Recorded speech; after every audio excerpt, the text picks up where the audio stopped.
The Green Voice. Yes, we are green. Niwapongeze pia shirikisho la mpira wa miguu Tanzania, TFF.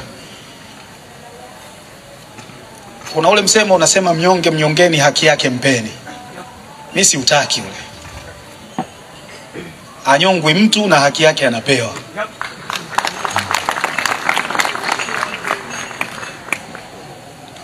Katika miaka ya karibuni chini ya uongozi wa Rais Wallace Karia tumeshuhudia maendeleo makubwa ya mpira wa miguu Tanzania.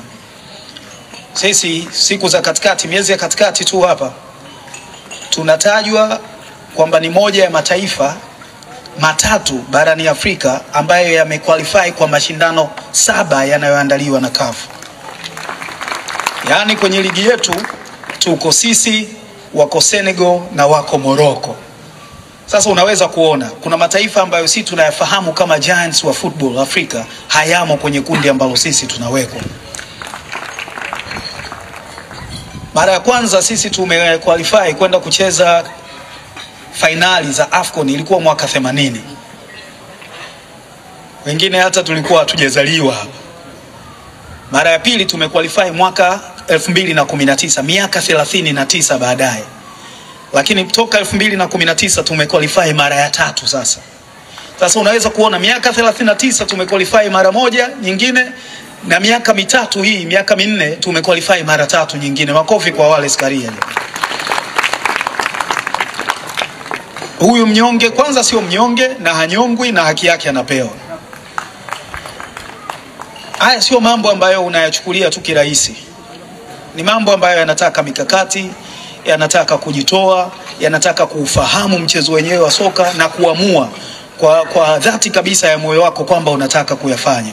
Najua kina Nyamlani, kina Kidau wanakusaidia, lakini mnachangia mawazo na wote sasa hivi mnawaza namna bora ya kuendeleza mpira wa miguu Tanzania. Mnafanya vizuri sana na tunayaona, hatulichukulii kwa wepesi jambo hili.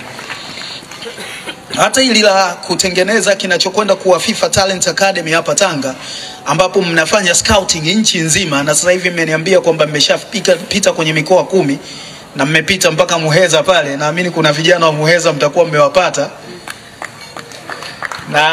Naamini ni jambo kubwa sana kwamba mna vijana sasa hivi jumla 106 ambao mnawaweka pale. Zinatumika zaidi ya shilingi milioni 200 kuwalipia ada kwenye shule za binafsi ambazo wanasoma, lakini huku mkihakikisha mnasimamia vipaji vyao na waje kuliwakilisha taifa hili. Hili sio jambo dogo. Mnafanya vizuri sana. Kitakwimu hakuna uongozi wa TFF ambao umewahi kufanya vizuri kama nyinyi. Nilikuwa naongea na mzee wangu siku za karibuni, mmoja aliwahi kuwa rais wa shirikisho la mpira wa miguu Tanzania. Akawa ananiambia mimi sijui Karia na watu wake wanafanya vipi. Wanapeleka timu ya under 17, under 15, under 13, timu za wanawake sijui Serengeti, Ngorongoro, kila timu inaenda kwenye mashindano na inafanya vizuri mpaka tunafikia mahali kwamba tuna qualify kwenye mashindano 7 yanayoandaliwa na CAF. Hili sio jambo dogo kusema kweli. Hata waliowahi kuongoza TFF wanajua kwa jinsi ya hali ya kifedha ilivyo pale, kufanya jambo hili, kuhakikisha timu zote hizi zinashiriki mashindano haya makubwa, sio jambo dogo kusema kweli. Kwa hiyo hongereni sana, na tunaona na tunawashukuru sana. Sisi watu wa mpira tunawashukuru sana, ukiachia mbali uongozi wa serikali, lakini mnafanya mambo makubwa kwa ajili ya mpira wa miguu wa taifa hili, na asanteni sana.